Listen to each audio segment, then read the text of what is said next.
Amados radioescuchas, una vez más, acá en Contexto. Dios los bendiga por acompañarnos y es nuestro deber, como lo hemos indicado anteriormente, transmitir estos conceptos históricos sobre la Reforma. Vamos a hablar en la Edad Media cómo era la indulgencia. Vamos a mirar algunas cositas así puntuales. Digamos, al principio del siglo VIII, los obispos comenzaron a reducir la duración y la gravedad de las penas que se habían impuesto en los primeros 5 o 4 siglos. Sí, señor. Sí. Es decir, aquí ya había una forma de mitigar, llamémoslo así, de disminuir ese escarnio público, porque eso quedaba marcado para toda la vida, no solamente del esposo o de la esposa que era la que infringía los hijos, la ley o el pecado, sino los hijos y de generación en generación. Entonces, aquí se quiso, precisamente ya digamos siglo VIII, pero especialmente como en el siglo XI, aparece ya por primera vez la indulgencia en una forma general de toda la institución católica para la remisión de esos pecados. Pero esta era una parte, Urielito, porque acá lo que también miró la iglesia de la época era que en lugar de poner en el escarnio público a una familia y a sabiendas de lo que se habían, digamos, hurtado o el pecado que habían hecho, por decir algún adulterio, entonces ellos fueron muy hábiles. Y también, fíjese, doctor, sí señor, porque mire, aquí me vino algo a la mente y recuerdo, porque es que ya no estaba dando, como estamos hablando no da resultado financiero, ponerlos a dormir en camas como incómodas, con ortiga, que fueran a un cerro o que ayunaran. Eso, bueno, sí, para la gente eso mitigaba un poquito, pero no les estaba dando ningún lucro, beneficio. Entonces se inventaron prácticamente ya la indulgencia en el sentido de decir, bueno, ¿tú no quieres el escarnio público? Sí. Pues entonces tiene que pagar. Eso le cuesta. Tal cosa. Sí. Entonces no, pero si solamente tengo un cerdito y unas gallinas y una cosechita. Bueno, me sirve. Claro que sirve. Sí. Y queda libre de pecado.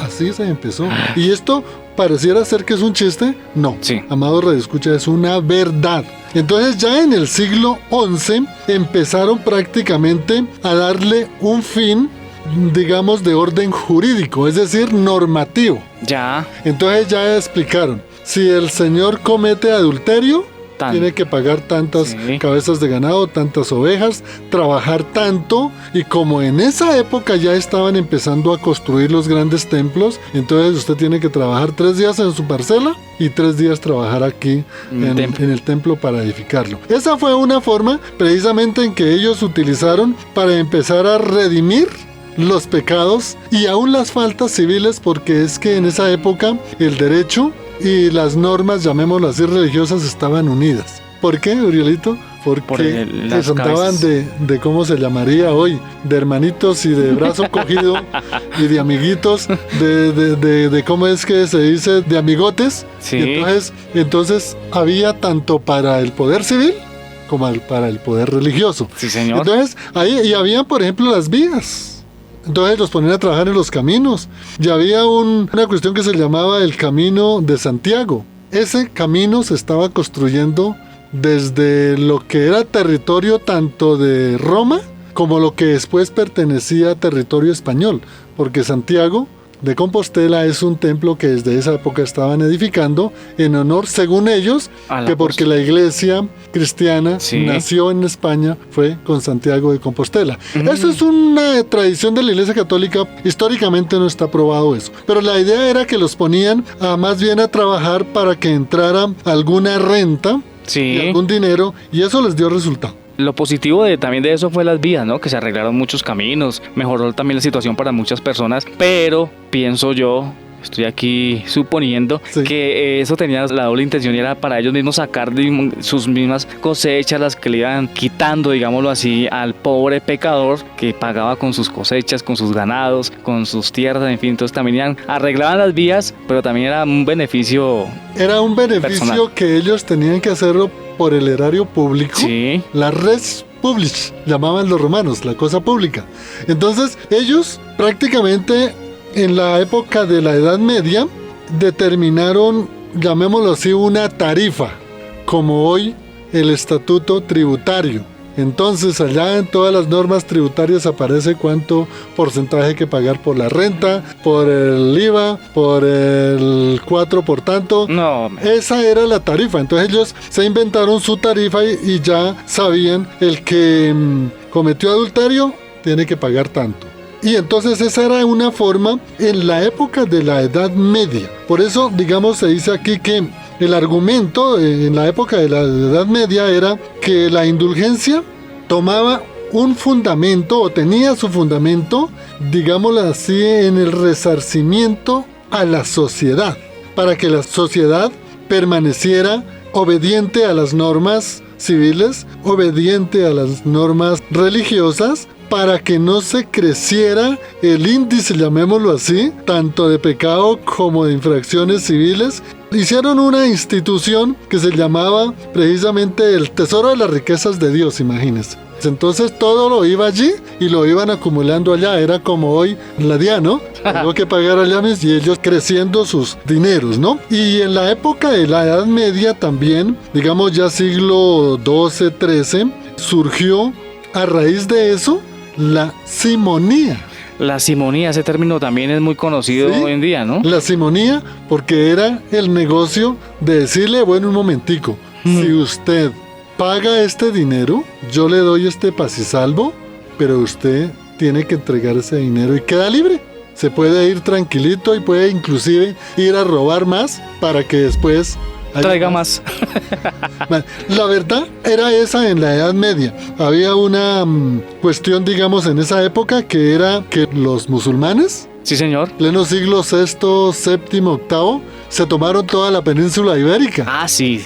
Y en el siglo X, XI, este señor Carlos Martelo y su posterior hijo Pipino el Breve y su nieto Carlomagno, entonces ellos instituyeron lo que se llamó las acciones políticas con los fines de restaurar y recuperar los bienes españoles. Entonces los musulmanes se adueñaron de muchas riquezas. Sí, señor. Pero cuando don Carlos Martelo los venció y los sacaron corriendo, sí, entonces todos esos terrenos y todos esos bienes quedaron ahí. Entonces ahí llegaron los señores amigos, obispos o papas o príncipes o emperadores, y se adueñaron de esos bienes. Ahí iban creciendo en poder, ¿no? Claro, y con el fin de, digamos, de santificar un poquito todas esas. Vamos a hacer una acotación. Doctor, porque es que eso está interesante que usted nos cuente eso, porque me estaba contando aquí hemos hablado fuera de micrófonos, y me hablaba de la Torre de la Manteca. ¿Eso qué fue lo que pasó ahí? Que es muy chistoso el nombre, pero es bueno porque de ahí salió también una costumbre, un ritualismo que también es católico, ¿no? Sí, la Torre de la Manteca, esto es como bien chistoso. Tiene referencia a que en esa época, ya para el siglo XI y XII, estaban empezando a construir grandes templos. Sí, señor.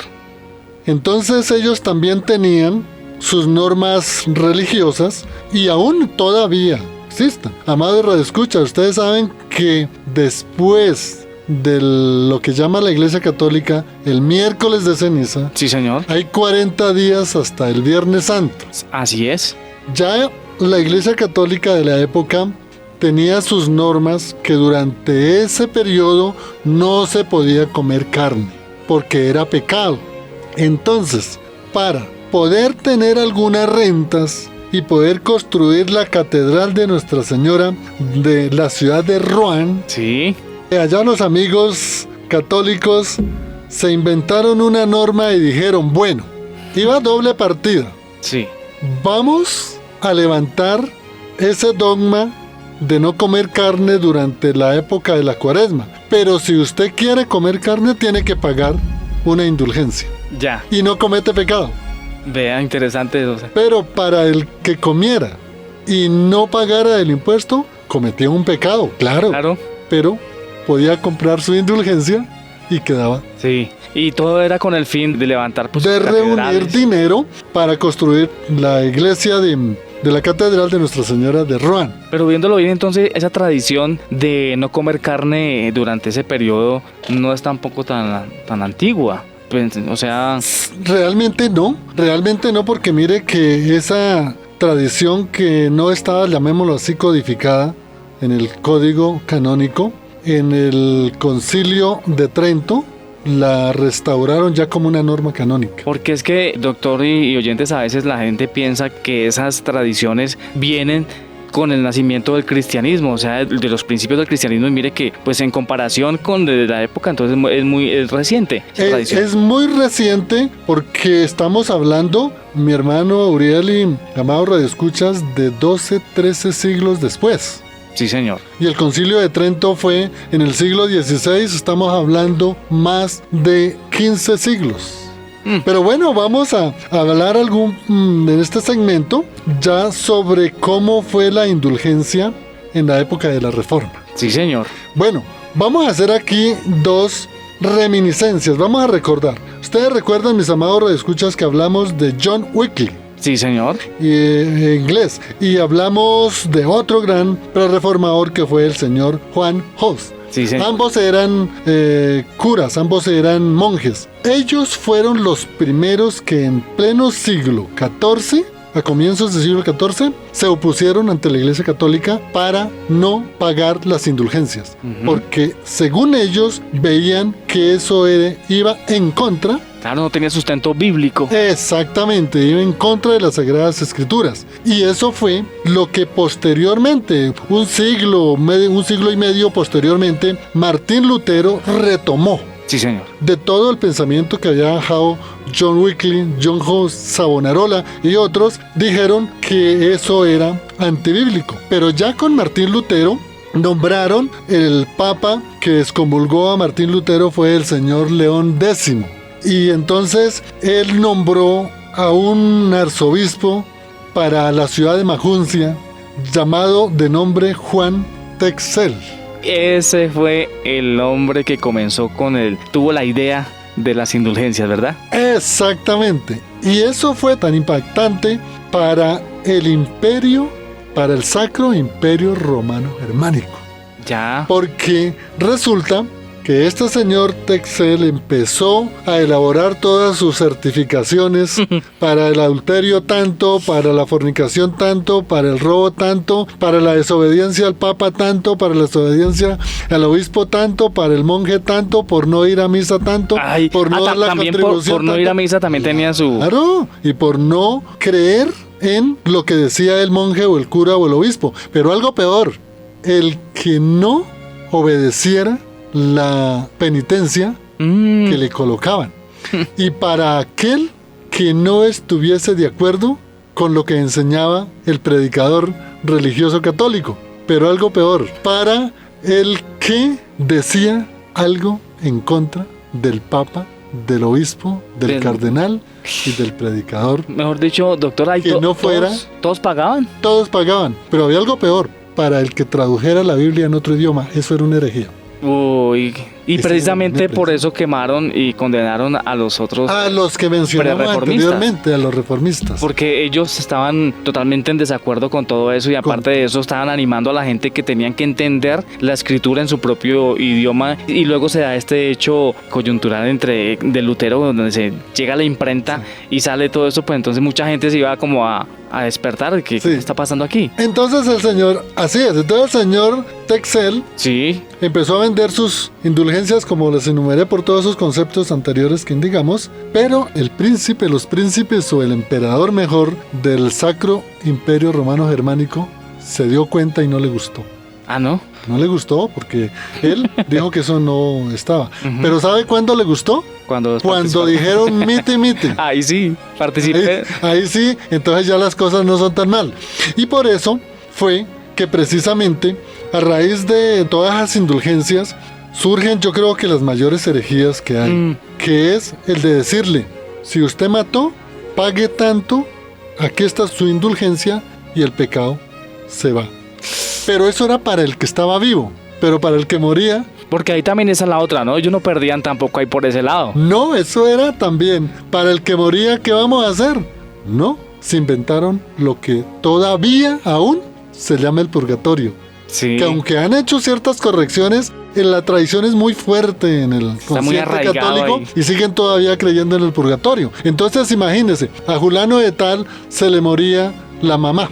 Sí. Y la mamá, digamos que no fue así como un angelito, ¿no? Lo más liviano, no fue a misa los últimos días. Exactamente. O se emborrachaba, o por allá se le pegaba sus escapaditas al esposo. Entonces el hijo, la familia, pues imagínense. Entonces el confesor le decía, bueno, hermanito, su mamá murió en pecado, pero tranquilo, porque ella está en el purgatorio.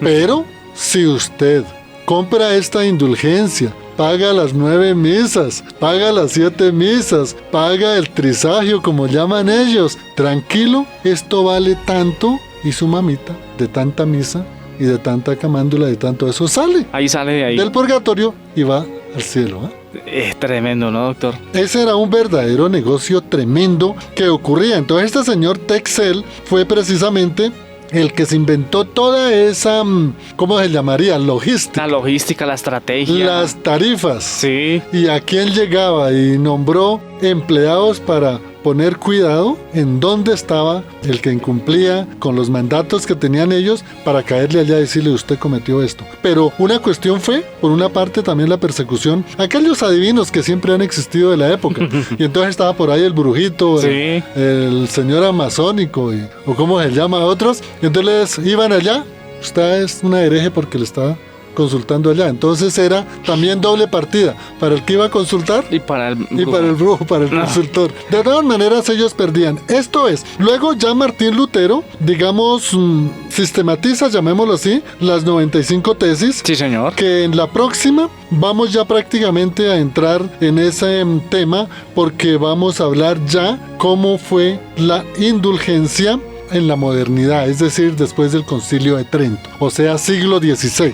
Ya nos vamos acercando a esta época más o menos. Nos vamos acercando a esa época porque ya vamos a tener. De todas maneras, así como conclusión debemos decir que en la época de la Reforma sí hubo esa reacción de los reformadores, sí, señor, hacia las tarifas, o sea, la indulgencia, y hubo una oposición abierta al papado romano para indicarle de que lo que se estaba haciendo con las indulgencias no era más que engañar al pueblo y llevarlo a que el pecado o las faltas a la desobediencia de la Sagrada Escritura se podían remediar o se podían subsanar con el pago de dinero. Con dinero. Eso debe quedar claro, nuestros amados radioescuchas. Bueno, doctor, pues muchas gracias. Aquí seguimos aprendiendo aquí en Contexto, doctor. Muchas gracias. Así es. Gracias a Dios por habernos permitido estar en este momento compartiendo con ustedes, amados radioescuchas. Dios los bendiga. El Señor los guarde. Y un saludo para nuestro compañero Carlos, que lo estamos esperando. Aquí le tenemos su tareita para que se ponga al día.